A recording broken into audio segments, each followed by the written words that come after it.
असं वाटतंय सभा सिमल्याला आहे.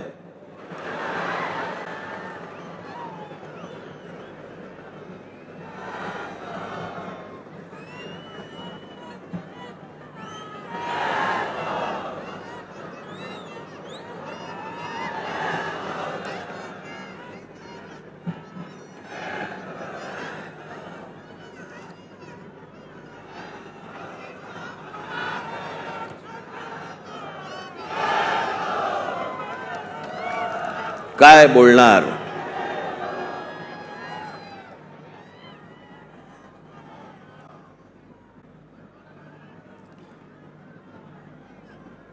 जवळपास 5 वर्षानंतर या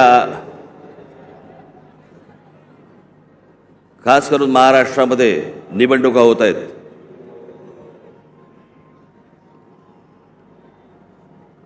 महानगरपालिकेच्या निवडणुका आत्ता होतील असं म्हणता अजूनही होत नाहीयेत.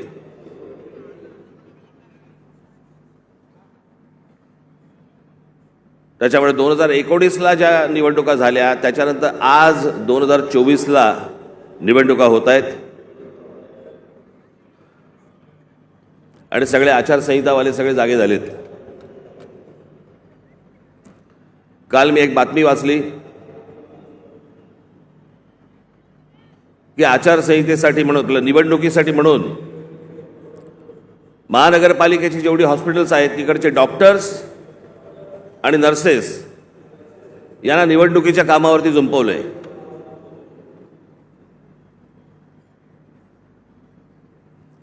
डॉक्टर काय मतदाराच्या नाडी मोजणार काय की नर्सेस काय मतदारांचे डायपर बदलणार?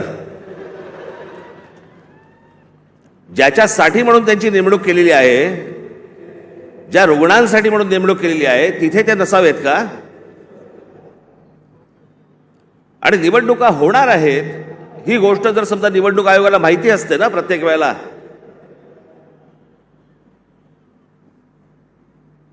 एक पॅरलल फळी का नाही उभी करत तुम्ही? दरवेळेला आपल्या काहीतरी शालेय शिक्षक घ्यायचे, नर्सेस घ्यायच्या, डॉक्टर्स घ्यायचे, हे कुठचे उपद्व्याप?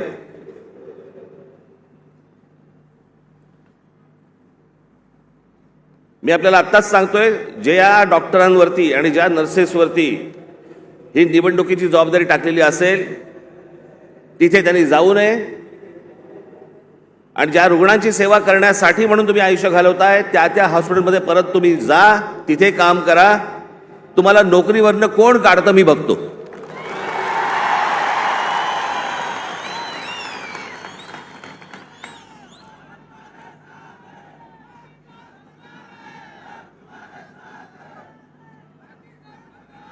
आज सगळेजण तुम्ही महाराष्ट्राच्या कानाकोपऱ्यातून सर्वजण आलात.